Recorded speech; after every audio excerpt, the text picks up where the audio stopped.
asked me, I think, or somebody had commented that they had heard something about the deals that were projected for 2019. One of you earlier? Well, these are the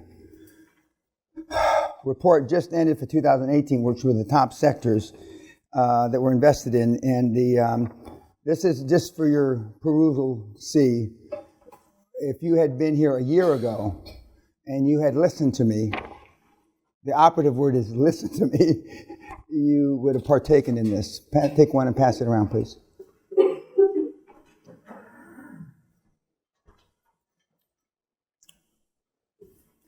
Now,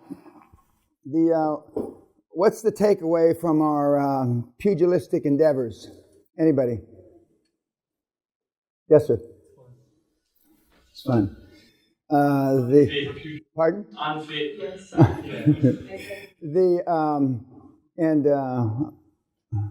Hellman said, cardio is the preeminent importance to any martial arts. In my opinion, especially boxing.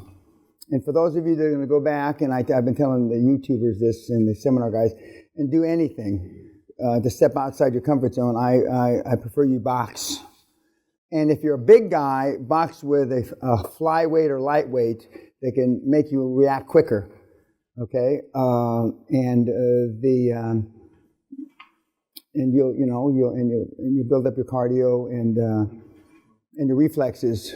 And although I've never, other than when I was in the military, I've never taken any formal training in martial arts. It was obvious because it's a one round event. The kids got off the mark right away because we only have one round. But then invariably, not all of you, but most of you ran out of gas toward the end of that one round. And that's why we don't have 3 rounds and 5 rounds and all these suggestions that I get on YouTube from these guys. Why don't you do 3 5-rounds? Well, that's easy for them to say on that side of the YouTube. Yeah. It's not so easy when you're physically there, as you well can point out. Fitness aside, some of you, maybe all of you, had butterflies before you got in the ring. And my butterflies vis-a-vis doing deals has disappeared a long, long time ago. But when I used to try to get myself jacked up, I told you I watched The Last Samurai all the time. And I used to slap myself in the face to get the blood in my face. And I used to hit my legs. And you see boxers do that, and wrestlers and MMA guys, because they want to get the blood circulating. And and you dry your hands, though, when you go in, because so when you don't shake hands, you don't have a wet grip. But you guys did fine in the gals. For the first time, we had a couple of gals, which is a first. And so I'm sure I'll take some heat for that on YouTube. I'll just send the responses to you two ladies and let you respond to them instead of me telling them to fuck off. But it's good experience. It's good experience for you. And that which does not kill me makes me stronger. Certainly we didn't have anybody near death here in boxing. By the way, this are the 7 steps. I'm going to get to those in a second, but this is the meat and potatoes, so to speak, of the program, and which have very little to do with the boxing, other than building your own personal foundation of self-confidence, of self-awareness, what you're capable of, and in the boxing ring, what you're not capable of. But these are the steps, and we will go through them based on a combination of my opinion of what you've learned in the first 2 days and what you've written in your homework heretofore. And what you'll write tonight, I'll adjust, either 10 slides on this, 2 slides on this, 5 stories on this, etc., to make sure that I push as many of the buttons, or as Sally would say, as many of the buttons as I possibly can. And since you're going through the new format with more webinars, more interface with the successful kids that have come through in the last year, some of which as recent as October and August. We're not talking about industries, opportunities that were in 1999 or 2008 or 2014 or 15. We're talking about stuff in the last 12 to 18 months that have even gotten better. And as I've said ad nauseum, I mean, the opportunities for QLA are just pretty phenomenal, pretty fucking phenomenal. They just are. And again, remember the de-risking when you're explaining the model. You're not going to say the moving parts of the model. You're not going to go through all that shit. But as soon as you say free cash flow covers debt service, some of the kids even add 1.5 to 2 times. I don't recommend that because then you're going to bring them a deal that only 1.25 times, and they're going to have written down that you said 1.5 to 2 times.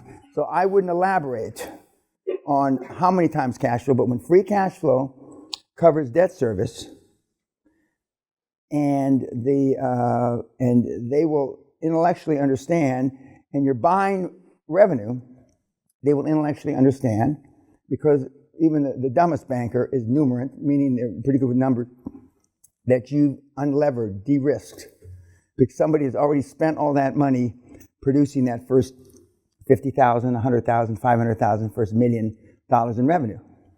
When they understand that, it's a slam dunk. It's a piece of cake. And to quote again my daughter, easy peasy. But when we go through this, and some will be inclined to go from skip step 1 and go directly to number 4, creating your dream team. But until you've built up, and it's a logical sequence, every step you do, you get better for the next step. And every step you do, you get better for the next step. And it's like in American football, you learn, first of all, you have to have cardio. Second of all, you have to learn how to block and tackle. And then you learn how to hang on to the ball, run with the ball, and get in the goals, or get goals. And the system is built like that. And when I reverse engineered it, when I came up with QLA, when I decided this was what I got to do 25 and a half years ago, I, with a very bright friend of mine named Charles Grubbs, sat down and we reversed how I came up with all these things. And the basis is you don't need any money. Okay? And I've already said, for those of you that have a little money, it's easier because you can do a bridge that might be considered too far because you've got, some money in the bank. But the system is based for zero money. And again, you want your dream team, you want them for their experience, the credibility, the time that they're going to invest in you, but not their money. And when we actually go through the script starting tomorrow, where the perfect words out of their mouth are, yes, I'm interested, if I can add value, subject to conflicts. That's a professional answer. If they don't add subject to conflicts, then there's something normally awry.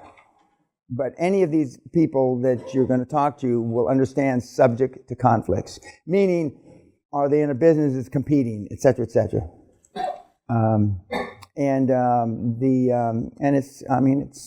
It's a slam dunk. It's a slam dunk. Any questions about? Yes, sir. Creating your personal foundation, is that like a legal entity? No. Your personal foundation, how you think about yourself, your emotional bank account. That's what I mean. Not a personal foundation. You don't create a legal entity till you get down to your external growth. You're buying revenue, and again, you're going to be asked, because remember, most of these guys and gals are retired. They have nothing to do and all day to do it in, so they're going to want to meet. But you got shit to do. And so you don't meet until you've got deals on the table that you can discuss. And that's when you go through the incorporation of whatever kind of form of company you're going to use, depending on, in Germany, GmbH, a limited company in this country, subchapter S, subchapter C, LLC in America. And you will ascertain what kind of company you're going to form based on the industry you're in and the individual parameters and requirements. Dr. Joe already said earlier today, you can't transfer the ownership of a doctor's practice unless it's a doctor, okay? And so there are nuances in different slivers of different industries. And so you'll form that company, and that's when you do your management agreement, your contracts with your board members, compensation, what the honorariums, meaning what they're going to get paid to come to board meetings. When you're recruiting your dream team, occasionally, especially in Europe and especially in Britain, they'll say, what's the time commitment? Because somebody wrote a book someplace at Oxford 30, 40 years ago that you can be on 5 or 6 or 7 boards based on a time commitment. That was before the internet. So that dog really doesn't hunt anymore. But a lot of the old geezers have seen that book. And normally your answer will be, and this is a truthful answer, in the beginning the time commitment is maybe 4 or 5 hours a month. And that's the truth. Okay, as we gain traction and as we gain cash flow, that time commitment will grow. And there's 2 kinds of directors you're going to recruit. There's non-executive directors and there's executive directors. Non-exec means they are not line officers. They can't sign for the company. Okay, the non-exec directors will be your 2 industry experts, and we break all this down tomorrow, but anyway, I'm just telling you now. Your 2 industry experts, your accountant, and your lawyer on the board. Those are non-exec. And if you type non-exec directors wanted on LinkedIn, I mean, you'll get fucking thousands of requests, okay? The executive directors are your CFO, your CEO if it's not you, and that's really, and sometimes you'll have depending on the kind of business you're going to buy, you'll have perhaps a chief operating officer. The other non-exec director is your chairman. Your chairman will be a non-exec. And I told you, you can list yourself as a CEO, for those of you that have some resume, but I would just list yourself as founding director. And since Zuckerberg made this so popular, founding director, now it's readily accepted. Nobody asks you, what does that mean now? 20 years ago when we listed it, we had to write War and Peace to explain what a founding director meant. But since Zuckerberg and a few of the other Silicon Valley guys have described themselves as founding director, they hardly anybody asks. Now, if somebody does ask, you're talking to an inexperienced junior person. We tell you how to filter down to who you want to talk to, because at the bank, you don't want to talk to a suspect.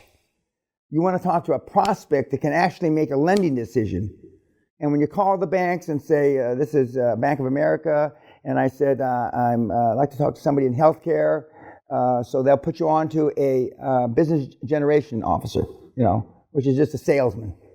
And he'll try to divert you to the right area. And the first questions, and again, we have scripts for this, the first questions you ask, are you still in the lending mode in healthcare?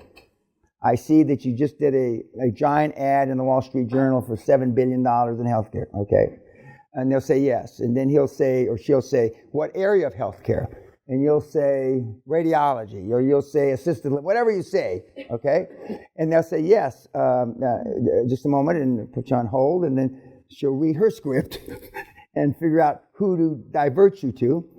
And then they'll come back to you and say, hi, this is Sally again, and I'm introducing you to Joe, and he is in assisted living. So then Joe, you get a Joe, and so that's when the call really starts. The script really starts, and the scripts are short. Some of the scripts, they're just bullet points. And of course, I say this tongue-in-cheek, you have to string the bullet points together.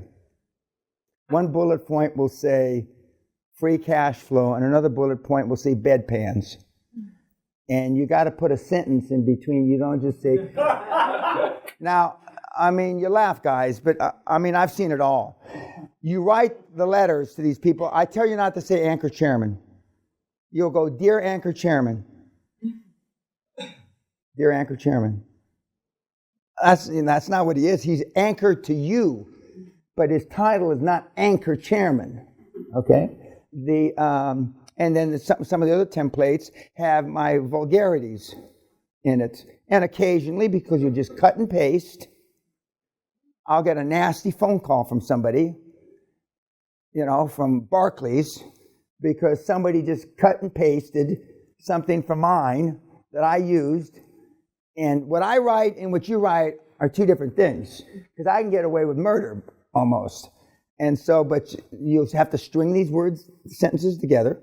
So now you're talking to the guy, the business development guy, and he'll say, "Are you still making loans in let's say assisted living?" And they'll say yes. And he'll ask you for a business plan, and I'll say, "Well, I'd like to come in and meet." We're interviewing, and remember, you're interviewing. And the other script you're going to have is it said, "Our board, we're an investment consortium." That's what I used. I like investment consortium. Some people say a new investment company. Some people just say NewCo. But I liked investment consortium because it made me sound more important. Me sitting in my office by myself with my fax machine back in the day. Our board has taken the decision to interview all our professional relationships. And so we're reviewing new financial relationships. Currently, our banks collectively give us what I call deposit relationship. We deposit money, and and this is all in the script, you may or may not give us service, even though we deposit money, okay? So you're already putting them on the back foot. And then the script goes on to say, what is your lending limit, secured, unsecured, et cetera, et cetera. And when you set up the meeting to go to the bank, not all the meetings are at the bank, as Tom alluded to, and Josh, who was sitting in the audience, they mentioned the bank, which we're not going to mention here, but we mentioned the bank. You get you will ultimately want to meet those bankers, but the initial interface is vis-a-vis the phone. And they will, but when you go in for the meeting, you will send your executive summary, chairman, all the guys and gals on the board. It's a $22 billion industry, growing at 11.5% worldwide, and we're initially going to dominate the northeastern United States or southern Germany, wherever the hell you are. And we've done collectively as a board, in our 206 years experience, we've done $37 billion in deals, or some number like that. It's going to be in the billions for sure. And it's going to be, 150 or 200 deals, something like that. So they see this executive summary. Then you go in, when you go to the meeting, and again, we're going to go through this in detail. I'm just giving you a general overview now. When you go into the meeting, but before the meeting, you ask who's going to be at the meeting. Okay. And if they list third assistant vice president that cleans toilets, I'm exaggerating, but I mean, no meeting, okay? You want somebody that can make a decision at the meeting, okay? And ideally, a senior credit officer, somebody that can sign the fucking check, okay? Now, normally, more than one person has to sign checks. Normally, if it's like 5 million or more, 2 or 3 people have to sign off on it. So when you go in the meeting, and some of you will have a pitch deck, PowerPoint, which isn't necessary, and you'll go through the little 4 or 5 of your slides. Some of the guys, some of the engineers, some of the scientists have 50, 60, 70 PowerPoints slides, which is wrong. And on that note, YouTube, don't do it that way. You need 3, 4, or 5 slides in your pitch deck. See you tomorrow.